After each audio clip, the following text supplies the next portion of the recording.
રશ્મિતા સુમન વાર્તા વર્તુળમાં આપ સૌનું સ્વાગત છે. સૌને નમસ્કાર. વર્તુળના પ્રશ્નોત્તર કાર્યક્રમમાં આજનો જે વિષય છે ડાયસ્પોરા ગુજરાતી સાહિત્ય, એવા વિષયને અનુરૂપ એવા વક્તા અને તે યુકેથી પધાર્યા છે વિપુલ કલ્યાણી.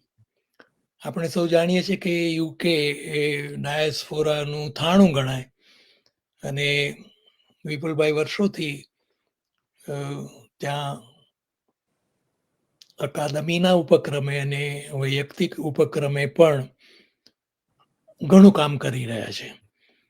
એવી વ્યક્તિને આજે અસ્મિતા સુમન વાર્તા વર્તુળ મેળવી શકે એને હું એક મોટો સુયોગ ગણું છું. તો કેટલોક હું તમને એમનો પરિચય આપું, કેમ કે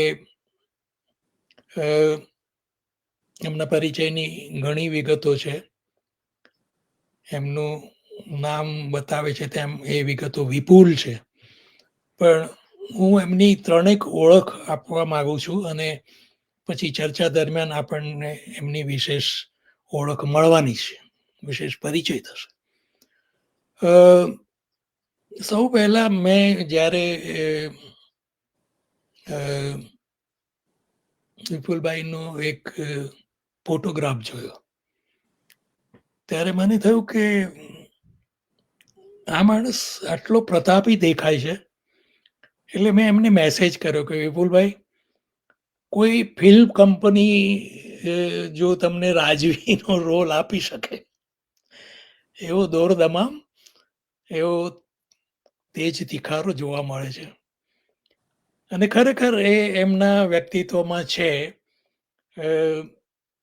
હવે વયને કારણે એમાં થોડી નરમાશ આવી હશે એવું માનું છું, પણ આ વ્યક્તિત્વ એમનું છે ને છે એવી મારી ચોક્કસ છાપ છે, એ મારી ઓળખ છે એમની. જો એવો હોંકારો સાંભળવા મળે તો હું કહું છું એ વાત હમણાં તરત જ પુરવાર થઈ જશે. એફબીના એકાઉન્ટમાં તેઓ પોતાના નામને આ રીતે લખે VIP પછી OOL. એટલે હું કહું છું તે સાચું જ થયું ને કે વિપુલ, એમ વિપુલ સાદું નહીં પણ વિપુલ એમ તમારે બોલવું પડે. એમની બોલાશ જે છે, એમની બોલવાની જે રીત છે, વાત કરવાની જે રીત છે, એ મને બહુ જ ગમે છે. એટલા માટે કે મને એમાં પહેલા કોઈ આફ્રિકા કે દૂર દેશાવર ગયા હશે આપણા ગુજરાતી વડીલો, એ વડેરાનો જે સાદ હોય વતનને માટેનો, અને એમાં જે નાનો લહેકો હોય, એવો લહેકો ઘણીવાર મને વિપુલભાઈની વાતોમાં અને એમના લખાણોમાં પણ એ સૂર મને સાંભળવા મળે છે. એક ખાસ પ્રકારનું અનુસંધાન છે એમના વ્યક્તિત્વનું આ પ્રકારના ડાયસ્પોરિક એલિમેન્ટ સાથે, એવું મારે કહેવું જોઈએ. યુકેમાં જે ગુજરાતી સાહિત્ય અકાદમી છે એની સ્થાપનામાં વિપુલભાઈ પહેલેથી પૂરા સહભાગી રહ્યા છે. 76માં લેસ્ટરમાં કવિ સંમેલન ભરાયું હશે અને અકાદમીની કલ્પનાએ આકાર લીધો અને 77માં વિધિવત એની સ્થાપના થઈ. ડાયાભાઈ પટેલ, કુસુમબેન, એ બધા નામો ઘણા છે, નિરંજનાબેન, પંકજભાઈ, કાંતિભાઈ નાગડા, યોગેશભાઈ અને વિપુલભાઈ એના મુખ્ય સ્થાપકો છે. વિપુલભાઈ 2012થી પ્રમુખ સ્થાને છે અને આ માસની 24મી તારીખે, એટલે કે અકાદમીના 50 વર્ષ પછી 50મા વર્ષે એમના જીવન કાર્યના અનુલક્ષમાં એક સન્માન સમારંભ યોજાયો છે. તો વિપુલભાઈ, હું અત્યારથી જ તમને શુભેચ્છાઓ આપું છું. અકાદમીએ જે કામો કર્યા, વાર્ષિક અધિવેશનોથી માંડીને સાહિત્યિક કાર્યક્રમો, અનેક રીતે અનેક બહુશઃ કહી શકીએ એ પ્રકારના, એ બધામાં હું ન જાઉં, પણ મને સૌથી મોટું કામ જો કોઈ ગમ્યું હોય યુકેની અકાદમીનું, તો તે ગુજરાતી ભાષા શિક્ષણનું. કેમ કે હું એને સૌથી મહત્વનું એટલા માટે ગણું છું કે માતૃભાષા જ વ્યક્તિની ઓળખ, પ્રજાની ઓળખ, સંસ્કૃતિ કે સભ્યતાની ઓળખ કે ડાયસ્પોરા સાહિત્ય માટે પણ જેને ભૂમિ અથવા ભૂમિકા ગણી શકીએ તે માતૃભાષા છે. એનું શિક્ષણ આપવાનું કામ આ સંસ્થાએ કર્યું અને બહુ સારી રીતે કર્યું. 6 થી 8 જેટલા પાઠ્યપુસ્તકો, શિક્ષકોને તાલીમ આપી, યુકેમાં રહેનારા 400 થી 500 જેટલા ગુજરાતીજનોને 5 સ્તરની પરીક્ષાઓ લેવાતી હતી. જગદીશ દવે કામ કરતા હતા, એનો મને સીધો થોડોક પરિચય ત્યારે થયેલો. તો એ પરીક્ષાઓ યુનાઇટેડ કિંગડમ ઉપરાંત યુરોપ અને બીજા દેશોમાં, પૂર્વ આફ્રિકાના કેન્યામાં પણ વિસ્તરી હતી. એમ ભાષા શિક્ષણનું કામ બહુ જ મહત્વનું થયું. એમાં વિપુલભાઈનું કેટલું યોગદાન એના સરવાળા બાદબાકી કરવા બેસીએ ત્યારે ખબર પડે, એના લેખાજોખા કરવા બેસીએ ત્યારે ખબર પડે. પણ એ બહુ જ મોટું સેવાનું કામ થયું, જેને હું ડાયસ્પોરા લિટરેચર માટે અનિવાર્ય ગણું કે માતૃભાષાનું શિક્ષણ જો નહીં હશે તો ડાયસ્પોરા સાહિત્ય એક દિવસે વિલય પામશે. સીધી વાત છે. બીજી ઓળખ અસ્મિતા સામયિક. હું એ સામયિકના બધા અંકોને ભેગા કરીને 1992 જ્યારે પહેલી વાર આવ્યો, તમારા આતિથ્યનો સ્વીકાર કરીને વિપુલભાઈ અને વ્યાખ્યાનો કર્યા ને બધું, ત્યારે મને એક એવી ઈચ્છા થયેલી કે આની મારે સમીક્ષા કરવી જોઈએ. પણ એ કામ રહી ગયું તે રહી ગયું, અને રહી ગયેલા કામોની યાદીમાં હજી પણ પડેલું છે. પણ હું ત્યારે જોઈ શકેલો કે એમાં કેટલીક રચનાઓ, આખું નહીં કૃતિઓમાં ડાયસ્પોરાનું તત્વ છે. કેટલીકમાં જેને મેઇન સ્ટ્રીમ કહીએ, એટલે કે મૂળ જે ગુજરાતી ભાષા સાહિત્ય, મુખ્ય ભાષા સાહિત્ય છે, તેના અનુસરણ રૂપ રચાયેલું સાહિત્ય પણ છે. તો એ રીતે એ ગ્રંથો બહુ જ મહત્વના, અને એમાં વિપુલભાઈ મને હંમેશા યાદ આવે. અસ્મિતાના અંકો જ્યારે જ્યારે જોઈએ અથવા તો જ્યારે જ્યારે વાત નીકળે ત્યારે. એવી જ એમની ત્રીજી ઓળખ છે ઓપિનિયન. મેં પ્રયત્ન કરી જોયો કે ક્યારે શરૂ થયું ને કેટલા વર્ષો થયા, પણ વિપુલભાઈ તમે કહેજો કે ક્યારે શરૂ કરેલું. પણ ઇન્ડિયન ઓપિનિયનની તમને યાદ આવે એવી એની રૂપરેખા છે. એવો એનો અભિગમ છે કે રાજકાજમાં, સમાજમાં, સાહિત્યમાં, સભ્યતા, સંસ્કૃતિમાં શું ચાલે છે, શું લખાય છે, એ બધાને એકત્ર કરવું, અને આ રીતે સમાસિત કરીને મૂકવું, જેથી એ સાથે જોડાયેલા ઇંગ્લેન્ડ વાસીઓ કે અમેરિકા વાસીઓ, જે લોકોને ગુજરાતી ભાષાનો સીધો સંપર્ક નથી રહ્યો, એ લોકો વાંચી શકે, સમજી શકે, અને એ રીતે ભાષાની અને સાહિત્યની કે વિચાર માત્રની સેવા થઈ શકે. તો એને મિલાપની કક્ષાનું એક, અથવા તો એને રીડર્સ ડાયજેસ્ટની કક્ષાનું પણ મૂલ્ય આપવા માંગુ છું. તો એ ઓપિનિયન વર્ષો સુધી ઓફલાઈન ચાલ્યું. આપણે એવા સમયમાં જીવીએ છીએ જ્યારે આપણી ઘણી બધી ઓફલાઈન જેને કહી શકાય એવી શૈલીઓ, એવી આપણી રીત રસમો હવે ઓનલાઈન થવા માંડી છે. તો સામયિકો પણ ઓનલાઈન થઈ રહ્યા છે, આ કાર્યક્રમો પણ ઓનલાઈન થઈ રહ્યા છે. તો એ જે નવો આવિષ્કાર છે એનું પણ એક સુચિન્ન ઓપિનિયનની સાથે ભળેલું છે, એવું હું કહેવા માંગુ. વિપુલભાઈ, મને માફ કરજો, હું વિશેષ પરિચયમાં વિગતોમાં નથી ઉતરતો, પણ રશ્મિતા સુમન વાર્તા વર્તુળમાં તમારું સ્વાગત કરું છું. તમારા પહેલા પ્રશ્નથી આપણે શરૂઆત કરીએ. સુમનભાઈ, તમારી વાત મીઠી લાગી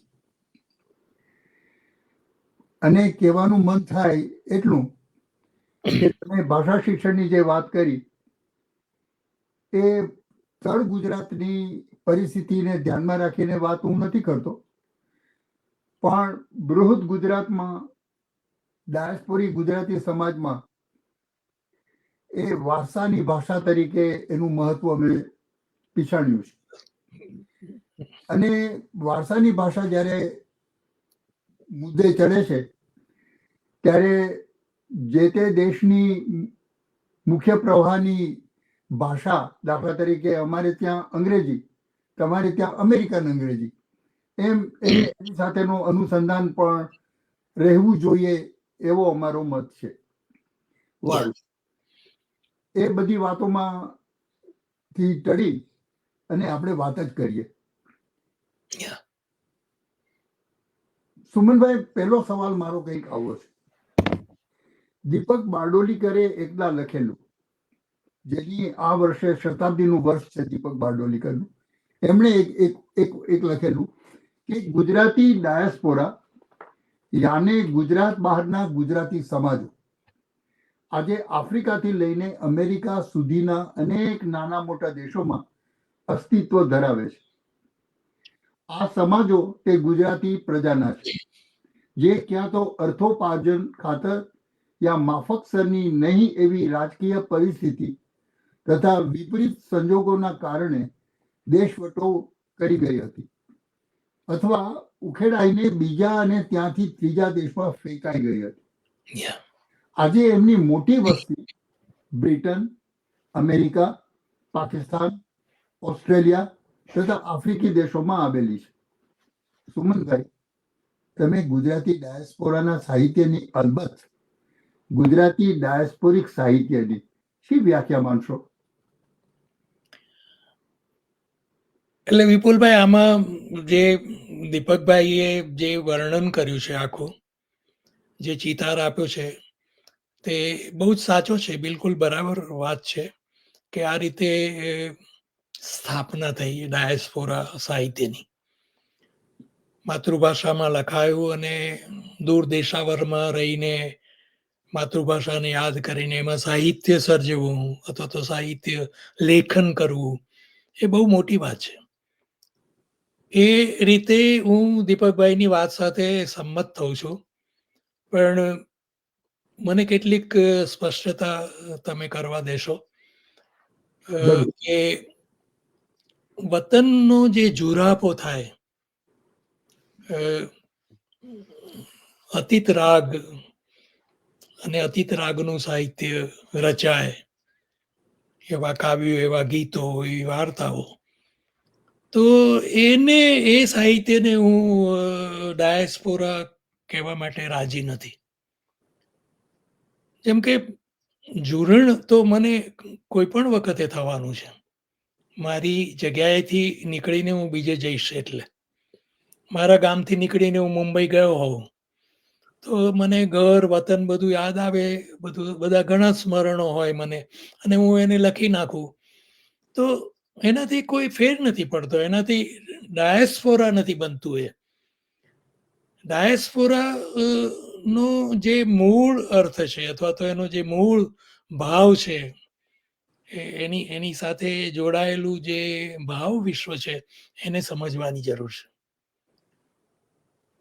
મૂળે તો યહૂદી પ્રજાને આ ભોગવવું પડ્યું, દેશ છોડવો પડ્યો, દેશ વટા ભોગવવા પડ્યા, અને વતનમાં જવાનું અઘરું બની ગયું અથવા તો વતનમાં જવાની જરૂરિયાત ન રહી, વગેરે વગેરે. દીપકભાઈ પાકિસ્તાનનો સાચો ઉલ્લેખ કર્યો છે કે ભાગલા પછી જે કંઈ બે દેશ થયા અને જે કંઈ ભાવ વિશ્વ જન્મ્યા હશે જે તે વ્યક્તિઓને બંને છેડે, અને એમને જે કંઈ લખ્યું હશે એ સાચું છે.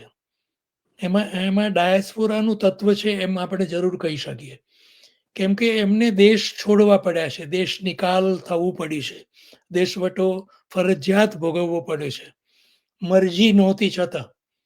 એ દુઃખ લઈને એ વ્યક્તિઓ અથવા તો એ પ્રજાઓ વિદેશોમાં વસી છે. એ વસવાટમાં આ દુઃખ એક ટ્રેસ રૂપે, એક લાંછન રૂપે, કલંક રૂપે કે નિશાની રૂપે બચી ગયેલું છે.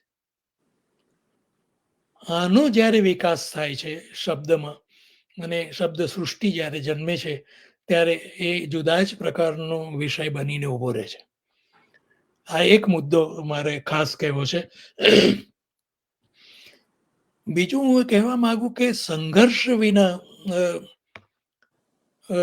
ડાયસ્પોરા સાહિત્ય ન પ્રગટી શકે. સંઘર્ષ એ અર્થમાં કે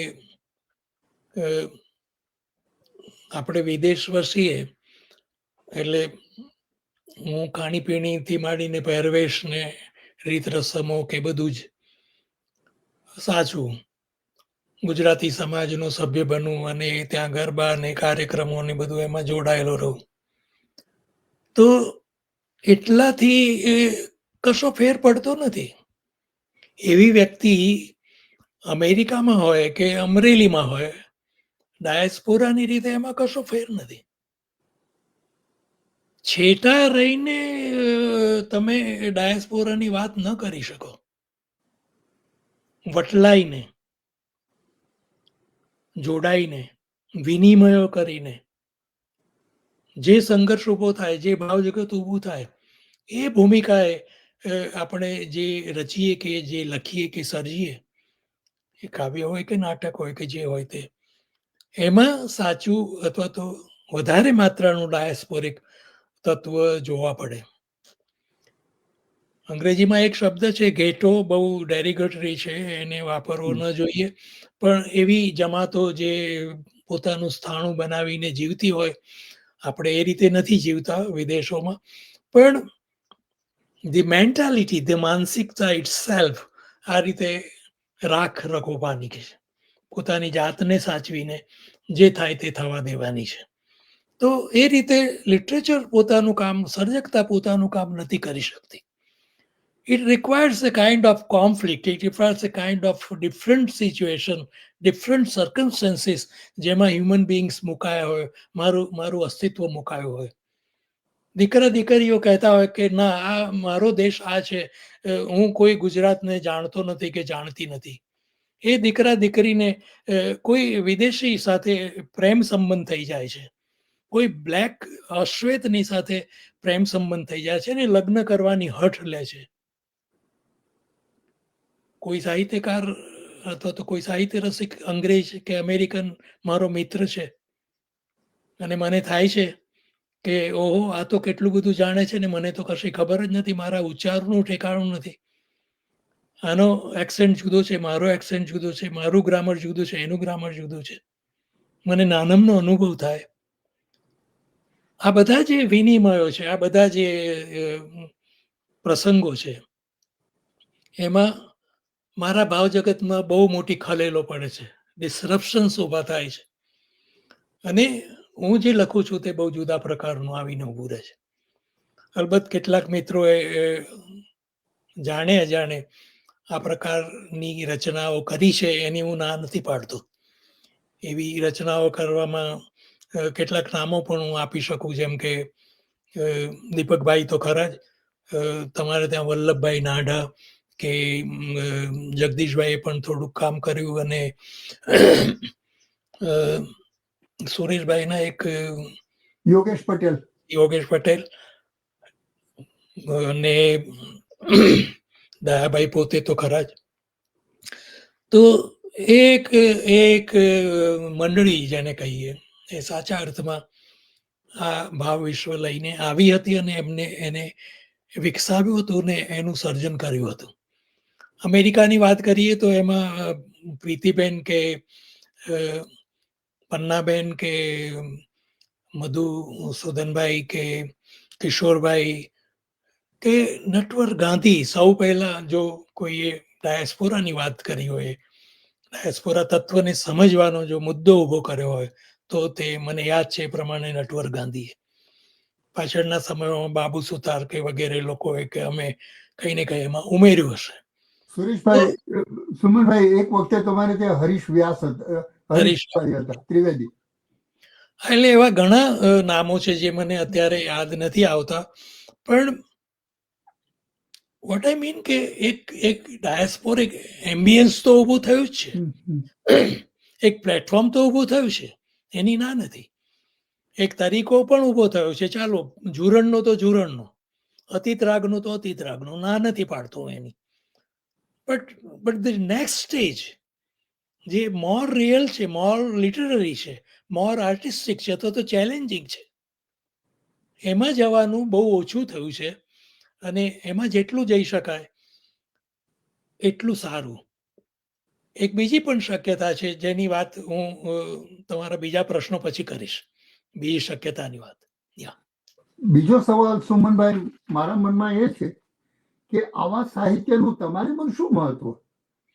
મેં કહ્યું એ પ્રમાણે મારે પણ એનું કરશો ને, તેના બળકટ પાસાઓની તો વાત કરશો ને તમે? શ્યોર. એટલે બળકટ પાસું એ છે કે સ્મૃતિને એમને સાચવી રાખી, સ્મૃતિને આકાર આપ્યો, અને તે માતૃભાષામાં. મેં કહ્યું એમ, દૂર દેશાવર રહીને માતૃભાષાને યાદ કરવી અને લખવું અને સર્જન કરવું એ બહુ જ મોટી વસ્તુ છે. મને યાદ આવે છે કે હું જ્યારે 92માં આવ્યો તો તમારે ત્યાં, ત્યારે ભરૂચના અને એ દિશાના દક્ષિણ ગુજરાતના જે મિત્રો, મુસ્લિમ બિરાદરો જે હતા, ને એ લોકો જે રીતે ગઝલ કે આ કે કરતા હતા, મને બહુ આનંદ થયો હતો કે મૂળ વાત કેટલી સરસ રીતે સચવાઈ રહી છે. તો કાવ્ય પ્રકારો સચવાયા છે, વાર્તા, ટૂંકી વાર્તા સચવાયા છે. લેખનની તો વાત જ કરવાની નથી, એ તો પોતાની રીતે ચાલ્યું જ છે. તમે કેટલા લેખો કર્યા છે ગુજરાતીમાં? હું તમારા પુસ્તકની વાત પૂછવાનો છું તમને. તો એ રીતે ગદ્યમાં અને પદ્યમાં ઘણું કામ થયું છે. એની બળવત્તાની વાત કરતી વખતે કૃતિની પાસે જવું પડે. બળવત્તાનો ભેદ કરવો હોય તો, અથવા તો એનું વર્ણન કરવું હોય તો કરતાની તુલના કરવી પડે. પણ ઇન જનરલ, સામાન્યપણે જો કહીએ તો મેં કહ્યું એ પ્રમાણે એક જબરજસ્ત પ્લેટફોર્મ રચાયું. અને એ પ્લેટફોર્મ રચવામાં ઇંગ્લેન્ડ અથવા તો યુકે અગ્રીમ રહ્યું એમ પણ મારે કહેવું જોઈએ. કેમ કે માતૃભાષાના શિક્ષણથી માંડીને એનો વ્યાપ અને એનું ખેડાણ વિસ્તરતું રહ્યું. અને એને કારણે નવી પેઢીમાંથી પણ મિત્રો માતૃભાષા જાણે, માતૃભાષામાં લખવાની ઈચ્છા થઈ હોય અને લખ્યું પણ હોય, એવા નામો આપણી પાસે બહુ આવ્યા નથી. એવા નામોની આપણે બહુ ચર્ચા કરી નથી. અને એ રીતે જે નવું દ્રશ્ય છે અથવા તો નવી શક્યતા જે હું કહું છું, એમાં હજી આપણે પ્રવેશ કર્યો નથી. એ શક્યતાની વાત હું કરીશ હજી તમારા પ્રશ્નો પર જ આપણે આવીએ. ફરી વાર હું દીપકભાઈને ટાંકું છું. દીપકભાઈ લખે છે, આમ તો છે ગુજરાતી આ ડાયસ્પોરા, પરંતુ તેમનું કોઈ ચોક્કસ રૂપ સ્વરૂપ નથી. દેશે દેશે તથા ધર્મ ભેદે તેમની વાત કંઈક નોખી જોવા મળે છે. આ સમાજોને એક તરફ પોતાની મૂળ ઓળખ જાળવી રાખવા, યા એમ કહો કે તેને રક્ષવા માટે ભારે મથામણ કરવી પડતી હોય એવું દેખાય છે. તો બીજી તરફ તેમને સ્થાનિક પ્રવાહો સાથે પણ કદમ મિલાવવા આવશ્યક હોય. આ સમાજોને ખાસ કરીને પશ્ચિમના દેશોમાં રંગભેદ, સેક્સ, શરાબ, લૂંટ તથા અન્ય સામાજિક બદીઓના નિરંકુશ થપેડાઓનો પણ સામનો કરવો પડતો હોય છે, જે અનેક પ્રશ્નો ઊભા કરી જાય છે. આવી વિષમતા વચ્ચે પોતાની મૂળ ઓળખ યાને ગુજરાતીતા જાળવવા, રક્ષવાનું સહેલું હોઈ શકે નહીં. આમ માહોલ, પરિસ્થિતિ અને સંજોગોના કઠોર પ્રવાહોની પ્રબળ અસરો હેઠળ તેમના વિભિન્ન ઘાટો ઘડાતા જઈ રહ્યા છે. ગઈકાલે જે રંગ હતો તે કદાચ આજે ના પણ મળે. વાત, ખાનપાન, ભાષા વગેરેમાં પણ ફેરફારો દ્રશ્યમાન થઈ રહ્યા છે. લિબાસોય બદલાઈ રહ્યા છે. વિદેશોમાંના આપણા સાહિત્યકારો જે તે દેશોમાંના ગુજરાતી ડાયસ્પોરાના જ સભ્યો છે. પોતાના સમાજ, માહોલ, પરિસ્થિતિ અને સંઘર્ષની નિપજ સમા અવનવા અનુભવો, અસરો તેમને આગવી રીતે વિચારતા અને લખતા કરે એ સ્વાભાવિક છે. આજે અમેરિકા, બ્રિટન વગેરે દેશોમાં જે ગુજરાતી સાહિત્ય સર્જાઈ રહ્યું છે તેની અંદર ત્યાંના ગુજરાતી સમાજોના, તેમના માહોલના પ્રશ્નોની ચર્ચા હોઈ શકે છે. ધબકાર પણ એ જ ધરતીનો હોવાનો ઉડાનને તથા કલા તત્વને લાગે વળગે છે ત્યાં સુધી કહી શકાય કે એનો સંબંધ અભ્યાસ અને સાધના સાથે હોય છે. અને એવી એંધાણી આપણા આ સાહિત્યકારોની કૃતિઓમાં અવશ્ય જોવા મળે છે. તેઓ કંઈક નોખી ઢબે કંઈક નોખી વાત કરે છે. ભાષાની છાંટ પણ નોખી. આ વિદેશવાસી ગુજરાતી લેખકોએ ઘણું લખ્યું છે, લખી રહ્યા છે. વાર્તા, લેખ, નિબંધ, નાટક, વિવેચન, પ્રવાસ વર્ણન બધું તેમની કલમને સાધ્ય છે. તેમના પ્રામાણિક પ્રયાસોથી આજે જ્યાં વિદેશી ભાષા સાહિત્યના દરિયા ઘૂંઘવાટા મારી રહ્યા છે, ત્યાં ગુજરાતી ભાષાના ડાયરા પણ ઠાઠથી જામી રહ્યા છે. ગુજરાતી ગીત, ગઝલ તથા સંગીતની મહેફિલો પણ યોજાઈ રહી છે અને નાટકોના પડદાએ ઊંચકાઈ રહ્યા છે. આ કઈ નાની સૂની વાત નથી, એક નોંધપાત્ર ઐતિહાસિક ઘટના છે. સુમનભાઈ, આ અંગે તમારું શું મંતવ્ય છે? એટલે ઓળખનો જે પ્રશ્ન છે એ બહુ જ પેચીદો છે કે હું મારી આઈડેન્ટિટી કેવી રીતે સાચવી શકું. હું ગુજરાતી છું, ભારતીય છું, હિન્દુ છું, બરાબર. અને હું આ પરિવેશમાં, આ વિષમ પરિવેશમાં કેવી રીતે સાચવી શકું.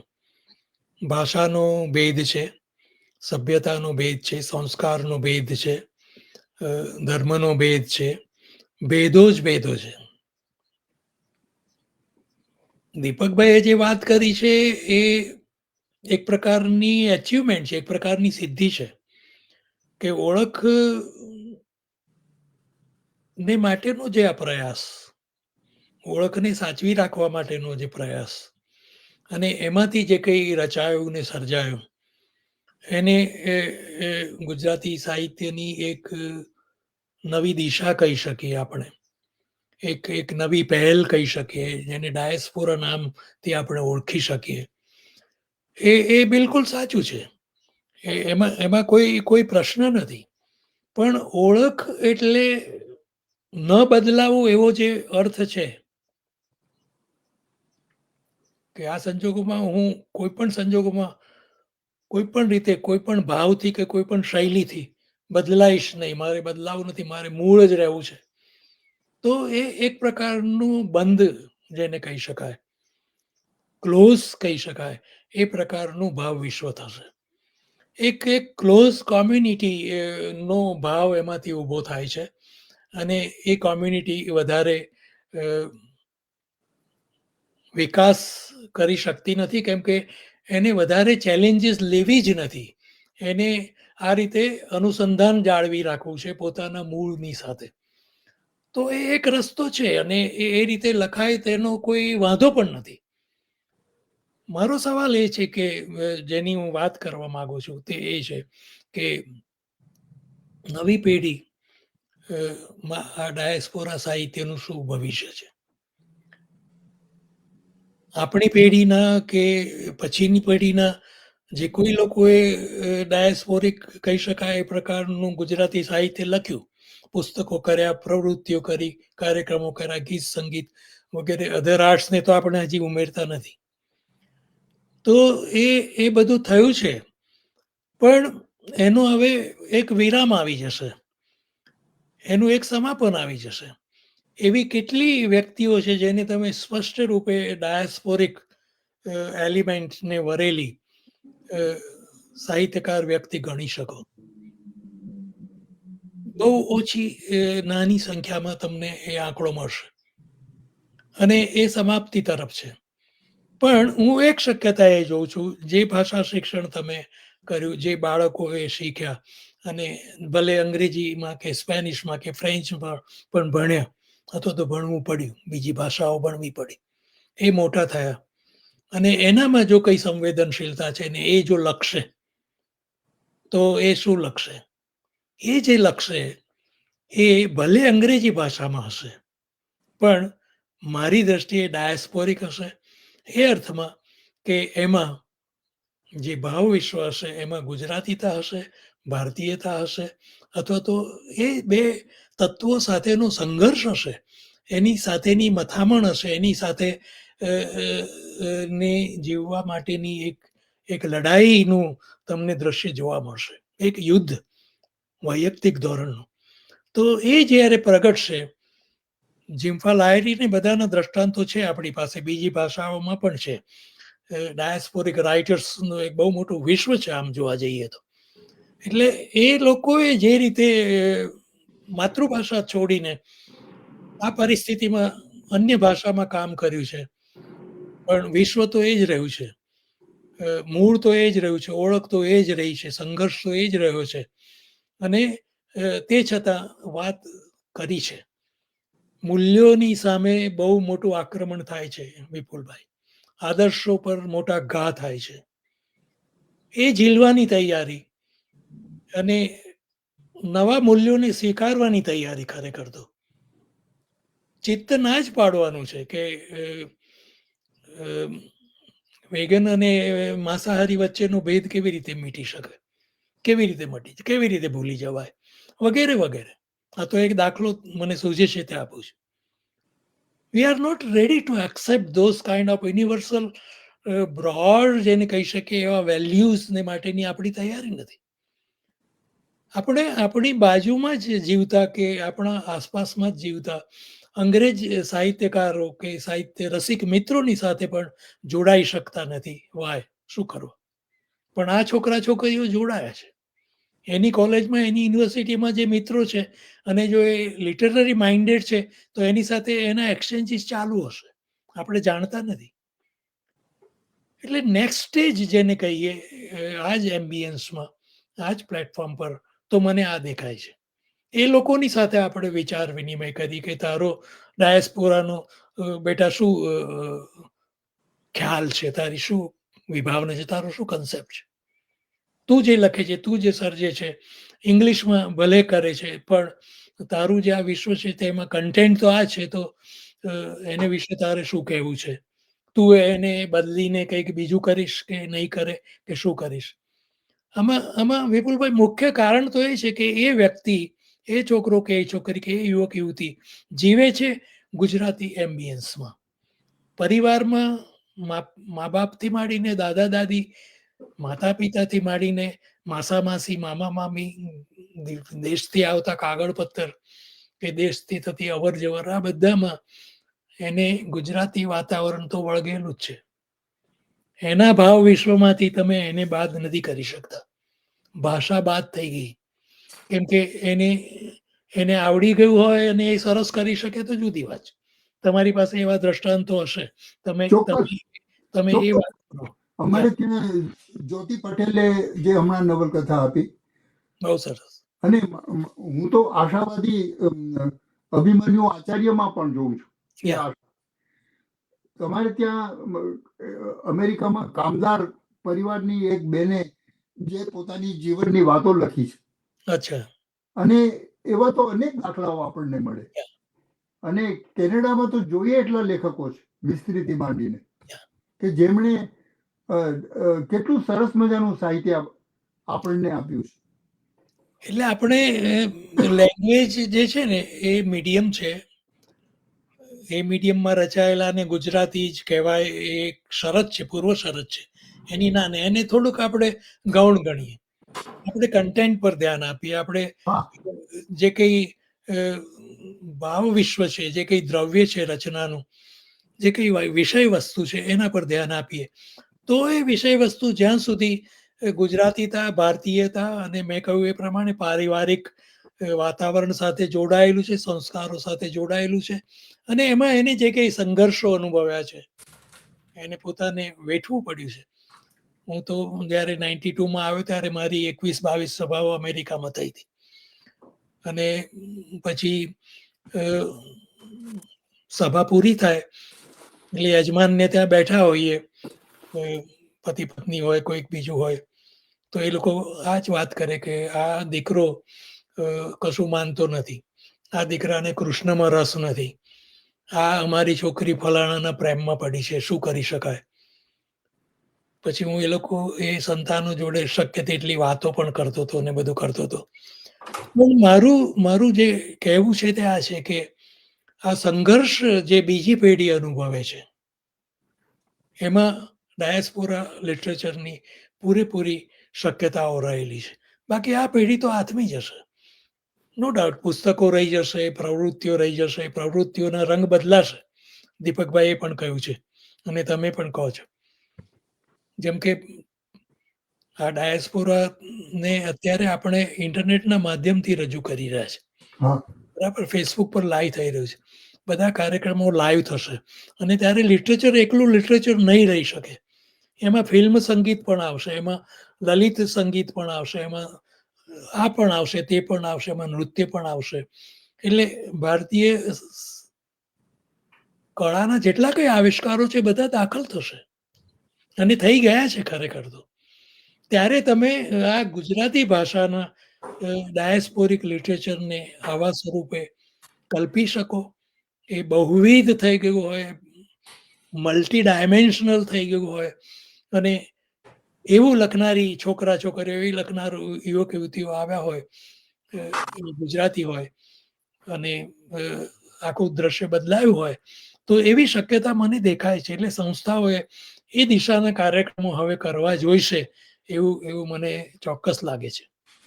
એ જ સંદર્ભમાં સુમનભાઈ, હું જરા આગળ વધી એક બીજો સવાલ મૂકું.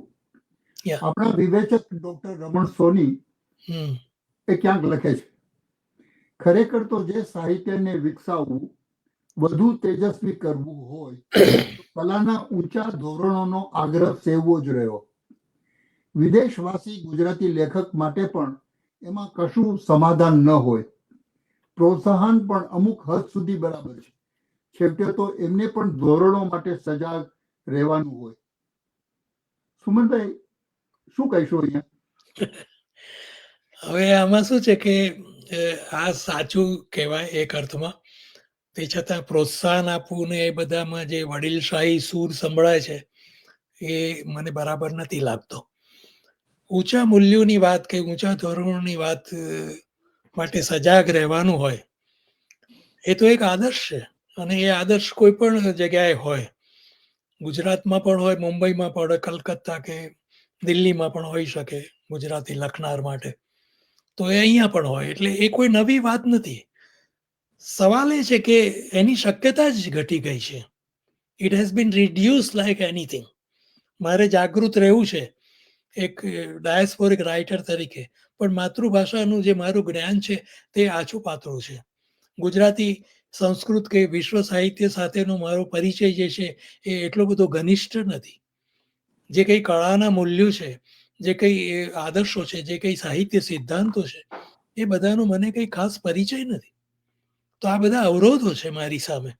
તે સંજોગોમાં હું શું કરી શકું? એટલે આદર્શો બરાબર છે, પણ એ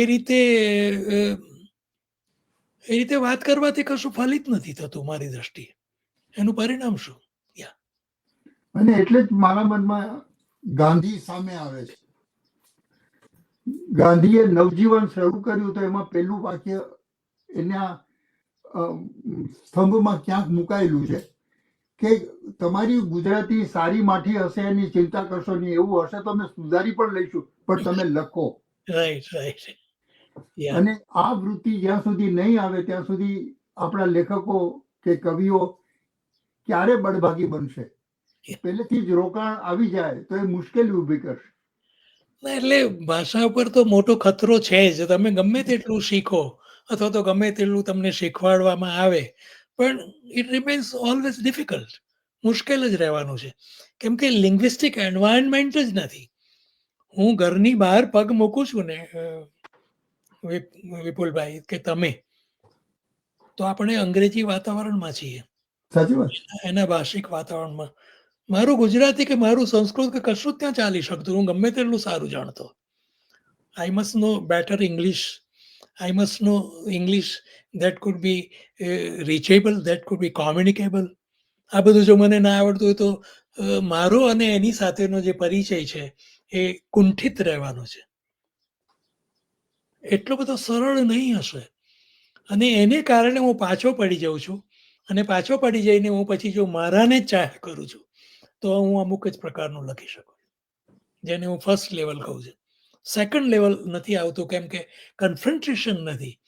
બે કલ્ચરની સામે, જે વિષમ કલ્ચર છે તેની સામે આપણે, છોકરો ધારો કે નોન વેજીટેરિયન થઈ ગયો તો શું થઈ ગયું એમ વિચારવા માટે, અથવા તો એનો વિનિમય કરવા માટે, અથવા તો બ્રોડર લેવલે એને વિચારવા માટે જે કંઈ પરિવારો વિકસવા જોઈએ, જે કોઈ સમાજો, ગુજરાતી સમાજો જે રીતે વિકસવા જોઈએ એ નથી થયું. એટલે એ લેવલ પૂરું થઈ ગયું છે, હું કહેવા એટલું જ માંગુ છું. પણ સુમરભાઈ, અહીંયા મને ધીરુભાઈ ઠાકર યાદ આવે છે, Yeah. આપણા જાણીતા વિવેચક, લેખક, અને કેવો એક વન મેન શો ના એક પ્રતિનિધિ બિલકુલ, સંસ્થા, બિલકુલ. કેવું મોટું ગંજાવર કામ. Yeah. એમણે એમ લખ્યું કે ડાયસ્પોરિક સાહિત્ય ગુજરાતી સાહિત્યના મુખ્ય પ્રવાહની શાખા જ છે.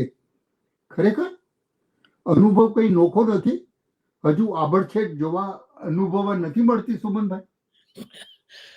એટલે આભડછેટ તો કશી નથી. તમને મળવા માટે દેશથી દોડ્યા આવે છે ને, ક્યાં આભડછેટ છે. પણ ધીરુભાઈનું કહેવાનું આટલું જ છે કે એક એવો પ્રવાહ શરૂ થયો ગુજરાતી સાહિત્યનો વિદેશમાં. એક સરવાણી ફૂટી અને એ પ્રવાહ થયો, ઝરણ થયું, અને એમાંથી નદી થશે એવી એક આશા એમને વ્યક્ત કરી છે, એવું હું માનું છું. અને એટલે એમનું જે કહેવું છે તે શાખા કહીને જે સૂચવે છે તે એ જ સૂચવે છે કે અનુબંધ તો મૂળની સાથે સચવાયેલો છે તમારો, પણ હું જે કહું છું તે જુદું કહું છું કે અનુબંધ ભલે સચવાયેલો રહે, છતાં કન્ટેન્ટ બદલાય, ભાવ વિશ્વ બદલાય, સંઘર્ષનું સાહિત્ય આવે, વિષમતાનું સાહિત્ય આવે, એટલે આખી વાત જુદી થઈ જશે. બનશે કે પૂરેપૂરો વિચ્છેદ થયો હોય ને વિચ્છેદના દુઃખનું પણ સાહિત્ય આવે. પણ એ જે મૂલ્યોની વાતો કરશે એ યુનિવર્સલ હશે. એ મૂલ્યો અથવા તો એ કોઈ ધોરણો ગુજરાત કે ભારત પૂરતા કે અમુક સાહિત્ય સિદ્ધાંત પૂરતા નહીં હોય, એ યુનિવર્સલ હશે. એ છોકરા છોકરીની નવલકથાને જોનાર વ્યક્તિ યુનિવર્સલ સ્ટાન્ડર્ડથી જોશે, નહીં કે ગુજરાતી વિવેચકના કહેવાથી કે ધીરુભાઈ જેવા કોઈ મોટા ઇતિહાસકારના ધોરણથી. નો, સિનેરી બદલાશે. એટલે સુમનભાઈ, મને હવે તમને ટાંકવાનું મન થાય છે. વર્ષો પહેલા તમે એક લેખ કરેલો, જે અમે અસ્મિતાના 8મા અંકમાં સામેલ કર્યો છે,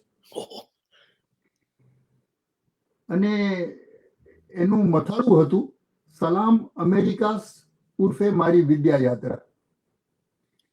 હવે આ વિચારપ્રદ લેખ તો છે જ. એમાં તમે લખો છો, વિદેશમાં ગુજરાતી સાહિત્યની આજે જે અવસ્થા છે તે એટલી બધી સંતોષકારક નથી. એ પાપા પગલી જેવા સંચારથી વિશેષ નથી એવી મારી છાપ હતી. તે ત્યાં જઈને જોવાથી થોડી ઘેરી બની છે. મને લાગે છે કે એમાં પ્રકારના અભાવો છે. એમાં સુગઠિત સ્વરૂપનું ઘણું ઘણું કરવું બાકી છે. સુમનભાઈ, તમે આજે પણ આ વિચારો છો? અને જો આવી ઘેરી છાપ હોય તો એમાં ઉજાસ ક્યારે દેખાશે? આજે હું એ રીતે નથી વિચારતો. આ 1992 આસપાસની વાત છે. પછી તો મેં સલામ અમેરિકા એવું પુસ્તક પણ કર્યું. પણ ત્યારે મારી જે છાપ પડી, જે કોઈ મિત્રોને હું મળ્યો, જે કઈ સભાઓ મેં એટેન્ડ કરી, એના પરથી મને લાગ્યું કે એક પાપા પગલી જેવો સંચાર છે. પણ એ મિત્રો આટલા વર્ષોમાં, એટલે 92થી વાત કરીએ તો 33 વર્ષ થયા, 33 વર્ષમાં ખૂબ જ વિકસ્યા, અને નવા મિત્રો પણ એમાં આવ્યા, અને એ લોકો સ્થિર થયા, અને એમની કલમ ઘડાઈ, અને એ લોકોએ ઘણી સારી રચનાઓ આપી. આપણને સરસ વાર્તાકારો અને કાવ્ય લખનાર કવિઓ પણ મળ્યા, નાટકો કરવાની પ્રવૃત્તિ પણ ચાલી, અને એમાં ગુજરાતી નાટકો પણ એકાંકી જેવા ભજવાયા, ગરાજ થિયેટરમાં ને બધે. રોહિતની વાત કરું છું હું, અમેરિકામાં. તો એવી રીતે આરપી શાહ એનો દાખલો છે. આરપી ને બધા જોડાયા એમાં. તો એવી ઘણી વ્યક્તિઓ છે. હવે આરપી નો તમે ઉલ્લેખ કર્યો તો એની વાર્તાઓનું વિશ્વ જુઓ. એમાં આ સંઘર્ષ છે, એમાં આ તત્વ છે, એમાં આ ઇન્ટરપ્શન પછી જે કંઈ બધું આખું ઉછાળવા માંડે એ ઉછાળ છે. અને એને કારણે એની વાર્તાઓ સમજવી પણ અઘરી બને છે, સ્વીકારવી પણ અઘરી પડે છે લોકોને, વગેરે. સારું થયું તમે મને આરપીનું દ્રષ્ટાંત યાદ કરાવ્યું. હવે આગળ એક સવાલ કરવાનું મન થાય છે કે બૃહદ ગુજરાતમાં કેટલાક બળકટા લેખકો છે અને તેમની બોલબાલા તળ ગુજરાતમાં રહી છે, પરંતુ તમે એમને ડાયસ્પોરિક ગુજરાતી લેખક ગણશો કે? હવે એ જે બળકટ્ટા લેખકો તમે કહો છો, એ લોકો આમે ડાયસ્પોરિક ગણાઈ ગયા છે. પણ એની જો આપણે અંગતપણે પૂછીએ તો એ ના પાડે કે સુમનભાઈ મને એવી રીતે લેબલ મારવામાં ના આવે તો સારું. એટલે it is a kind of label.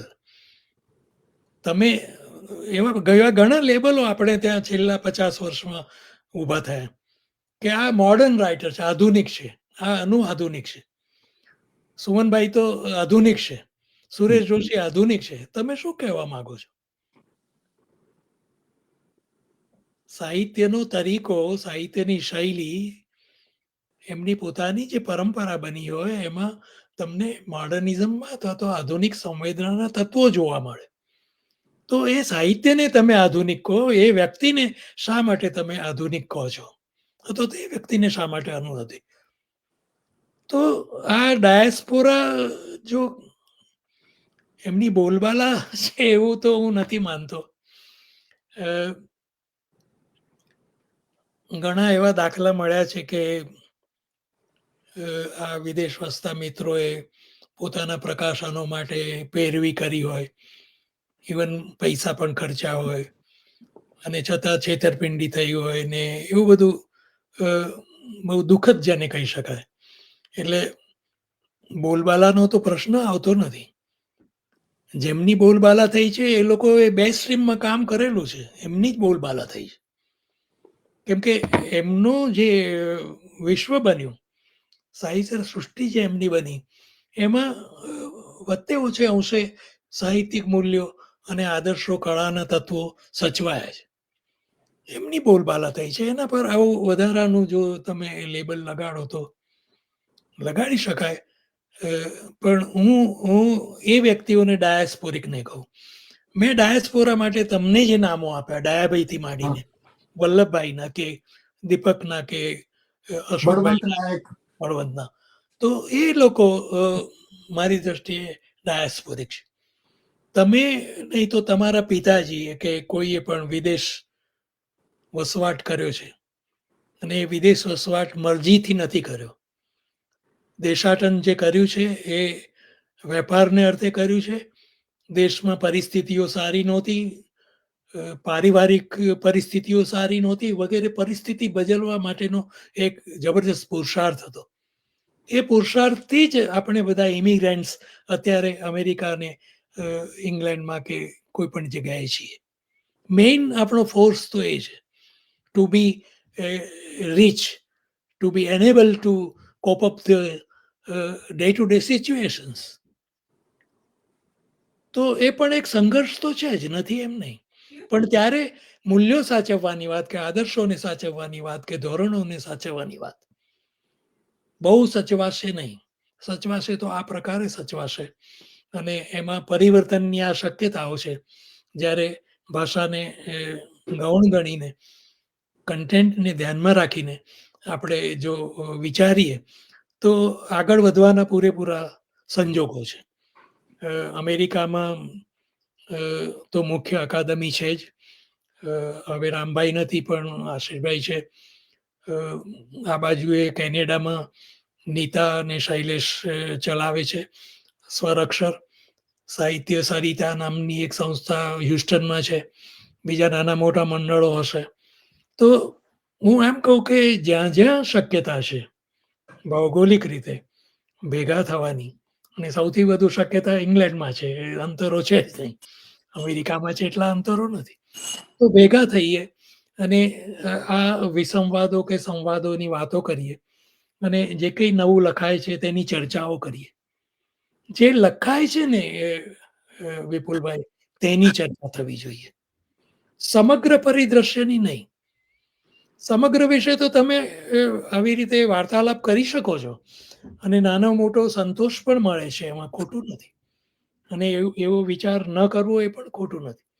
પણ જ્યારે આપણે મૂળ રચનાઓ લઈને બેસીશું ને, ત્યારે આપણને થશે કે ઓહો, આટલું સુંદર ડાયસ્પોરિક એલિમેન્ટ છે આ રચનામાં, આટલું સુંદર અંગ્રેજીમાં છે, છતાં એને આ વિશ્વ ઊભું કર્યું છે. મેં તમને સુજાતાનો દાખલો આપ્યો આપણી વાતોમાં. પ્રવીણભાઈ ભટ્ટના દીકરી સુજાતા ભટ્ટ અંગ્રેજીમાં કાવ્યો લખ્યા. તો ઘણા બધા સંસ્કારો તમને એમાં ભારતીય ગુજરાતી જોવા મળે છે.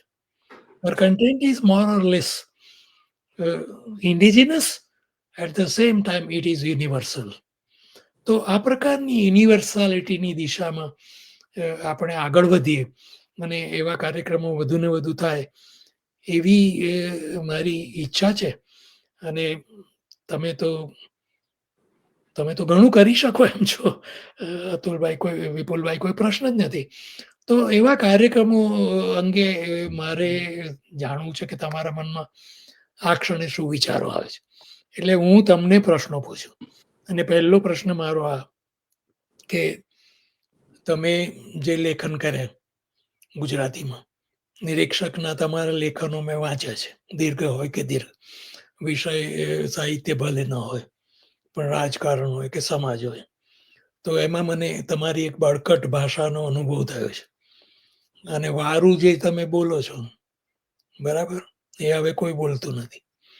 એવી ઘણી લઢણો, મૂળ દેશી લઢણો છે એમાં. તો એક સરસ રસપ્રદ એવો તરીકો છે ગદ્યનો. એ દિશામાં તમે પુસ્તક કર્યું કે કેમ મને ખબર નથી, અથવા તો તમે વાતોમાં કહ્યું એમ સંપાદન કર્યું છે બળવંતભાઈએ, એ બરાબર. પણ તમે વધુ ને વધુ એ દિશામાં લખો.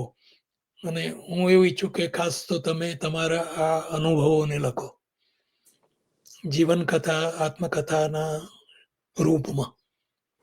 તો બહુ જ મોટું કામ થશે. તમારા એ અનુભવોને તમે એમાં વર્ણવ્યા હોય તમારી શૈલીમાં, ગદ્યમાં હોય તો ગદ્યમાં. તો એવું કંઈક લખવાની કલ્પના છે તમારા મનમાં, કે કંઈ જુદું છે, શું છે? સ્મરણો લખવાનું મન થયા કરે. યા, થોડા લેખો થયા છે છૂટા છવાયા. મૂળ તો સવાલ એ છે કે સુરતના વિસ્તારમાંથી, દક્ષિણ ગુજરાતના, એ રીતે કચ્છ અને કાઠિયાવાડમાંથી, ગુજરાતના બે દરિયાકાંઠાના વિસ્તારોથી એ લોકો કેમ ગયા હશે, એ એક આખો બહુ મોટો અગત્યનો સવાલ છે. એ 56નો દુકાળ, 96નો દુકાળ, એને કારણે 3-4 વર્ષ સુધી વરસાદ ન આવે, એવી પરિસ્થિતિ. એ તો કમાવા ક્યાં જાય? મુંબઈ તો ત્યાં જનારાઓ તો પાછળથી થયા. પણ એ લગભગ 150 વર્ષ પહેલા, 250 વર્ષ પહેલા આફ્રિકે ગયેલા લોકો, અને એ પહેલા તો એડન સુધી જનારી એક પ્રજા. અને આ લોકોના જે અનુભવો છે, એ અનુભવો જેટલા બને એટલા નોંધીને એની વિગતો થોડા લેખો કર્યા છે. બહુ સરસ. અને એમ થાય કે સોરી વિપુલભાઈ, એનું પુસ્તક કર્યું છે તમે? ના, નથી કર્યું. હવે એના લેખો છૂટાછવાયા પડ્યા છે, એ લેખો કરવાની જરૂર છે. બીજી તરફ સવાલ એ થાય કે ગાંધીએ એક ભાષામાં નહીં, 4 ભાષાની અંદર ઇન્ડિયન ઓપિનિયન ચલાવ્યું. પછી તો તમિલ છૂટી ગયું, હિન્દી છૂટી ગયું, ગુજરાતી ને અંગ્રેજી રહ્યું. પણ એની વચ્ચે પ્રભુદાસ ગાંધીએ જે પુસ્તક આપણને આપ્યું, એ પુસ્તક મારે મન ડાયસ્પોરાનું એક અગત્યનું સાધન, એક ઓજાર છે. બહુ સરસ. હું ઈચ્છું કે એ જ રીતે નાનજી કાળીદાસ મહેતાની આત્મકથા એ પણ ઘણું અગત્યનું ઓજાર છે. પૂર્વ આફ્રિકાના દેશોમાં ખાસ કરીને મણિલાલ દેસાઈ કે પછી એ પછીના બધા જંગવારના લેખકો કે તાંઝાનિયામાં બેસીને ઉચરંગરાય ઓઝાએ જે લખ્યું તે, એ તો પછી રાજકોટ જઈને બેઠા. વી આર બોલ્ડ, આ બધાએ જે કંઈ આપ્યું એ શક્ય હોય તો આપણી યુનિવર્સિટીઓએ જે અત્યારે ડાયસ્પોરાના વિભાગો ચલાવે છે, તો મને થાય કે આનું સંશોધન કરીને કેમ કામ નહીં કરતા હોય. હું માનું છું કે મહેનત કરવી પડે, પણ આ વિદ્યાર્થીઓને એ સોંપવામાં. એક બીજો દાખલો વાત કરું કે અમારી ગુજરાતી સાહિત્ય અકાદમીને નજીકમાં 50 વર્ષ થશે. એ આરંભથી માંડીને આજ સુધી એનો તમામે તમામ એને મળેલો પત્ર વ્યવહાર, એની સામગ્રી, એ બધું સાચવીને રાખ્યું છે. 18 વર્ષ સુધી જે મેં પરીક્ષાઓ લીધી છે, એ પરીક્ષાઓ ક્યાં ક્યાં વિસ્તારમાંથી લેવાય તે એ બધું જ સાહિત્ય એમને અમે જાળવ્યું છે. ઉત્તરપત્રો, પ્રશ્નપત્રો, આ સંશોધનનું કામ કોણ કરે? એટલે આપણી પાસે તો એક ક્ષમતા રહી નથી, પણ એક ગુજરાતની યુનિવર્સિટીએ એમાં રસ દાખવવો પડે. એટલે એ તમારી વાત સાચી છે વિપુલભાઈ, કે યુનિવર્સિટીઓએ કરવાનું કામ છે. પણ હું તમારા માટે એવું ઈચ્છું, એટલે તમારા સંદર્ભમાં એવું ઈચ્છું કે તમે એ આખા અનુભવને થોડીક વિગતો સાથે લખ્યો હોય અને આ અપેક્ષા રજૂ કરી હોય કે ભાઈ વધુ ને વધુ સંશોધન થાય અને વધુ ને વધુ વાત થાય. હું ઈચ્છું છું તે એ ઈચ્છું છું કે તમે કેન્દ્રમાં રહ્યા છો અને તમે ઘણો પરિશ્રમ કર્યો છે, ઘણો સમય પણ આપ્યો છે તમારા જીવનનો. તો એ વસ્તુઓ વ્યક્ત થાય, એ વસ્તુઓનું નિરૂપણ થાય, એવા લેખન તમારી પાસેથી મળે. એટલે તમે કહો છો એ પ્રમાણે સંસ્થાકીય ધોરણે એ થશે, પણ વૈયક્તિક ધોરણે આ થાય. મેં કહ્યું એ પ્રમાણે ગદ્ય તમારું વિકસે. એક જુદા જ વિચારક તરીકે, કેમ કે હું વર્ષોથી જોતો આવ્યો છું કે તમારા ઉપર ગાંધી વિચારનો અદ્ભુત પ્રભાવ છે અને એ રીતે તમારી વિચારસરણી ઘડાઈ છે, જીવનશૈલી ઘડાઈ છે. તો એ સંદર્ભમાં તમે સરસ નિબંધો આપી શકો, સ્મરણો આપી શકો, તો એ એક બહુ મોટી ફલશ્રુતિ થશે. કેમ કે સંસ્થા તો હવે જે લોકો આવશે તે લોકો ચલાવશે. એના સ્વરૂપ બદલાશે, એના કરતા હર્તા બદલાશે, એના સિદ્ધાંતો, એના નિયમો, ધોરણો બદલાશે. જે ધોરણોથી કે જે ભૂમિકાઓથી તમે કામ કર્યું એ ભૂમિકાઓ બદલાશે. પણ તમે તમારા જીવનનું એક નવનીત જેને કહી શકાય, એ જો મૂકી દો અને તે લેખનમાં મૂકી દો, તો બહુ મોટી સેવા થશે, બહુ મોટો આનંદનો વિષય મારા જેવા માટે. ખૂબ ખૂબ અગત્યનો મુદ્દો છે, એના ઉપર વિચારીને ઘટતું કરીશ એમ કહું. તો ભાઈએ કર્યું છે, તમે કહ્યું એ પ્રમાણે બળવંતભાઈ કયા લેખોનું સંપાદન? આપણી પાસે 2 મિનિટ છે હજી. બળવંત જાનીએ મારા કેટલાક લેખોનું સંપાદન કર્યું છે. એમાં કેટલાક ચરિત્ર નિબંધો પણ છે. અને એટલે અહીં વસેલા કે જેમણે કંઈક યોગદાન કર્યું હોય સમાજનું કે એવા જીવનનું, અને કેટલાક સાંપ્રત છે. એ પુસ્તક રૂપે પ્રકાશિત છે? હાજી. ઓકે. પાર્શ્વએ કર્યું છે, હું એમ સમજુ છું. યા પાર્શ્વએ કર્યું છે. તો બહુ આનંદની વાત વિપુલભાઈ, સરસ વાતો થઈ. અને મેં કહ્યું એ પ્રમાણે તમે કોઈ પણ વખતે મારી જે કંઈ સમજ છે તેનો વિનિયોગ કોઈ પણ સ્વરૂપે કરી શકો, કોઈ પ્રશ્ન જ નથી. પણ આપણે આ કરવું જોઈશે એવું મને ચોક્કસ લાગે છે. ડાયસ્પોરા નામ ભૂલાઈ જાય અને સમૃદ્ધ એવા ગુજરાતી લેખકો આ પ્લેટફોર્મ પર આવ્યા હોય, અમેરિકન અને ઇંગ્લેન્ડના પ્લેટફોર્મ પર. ક્યાં બાત. અને અંગ્રેજ અને અમેરિકન પણ એને સ્વીકારતો હોય, એવી શક્યતાનો હું વિચાર કરું છું. અને ત્યારે મારું જે ધ્યાન જાય છે ત્યાં યુવક યુવતીઓ તરફ, જે લોકો નાનું મોટું લખે છે.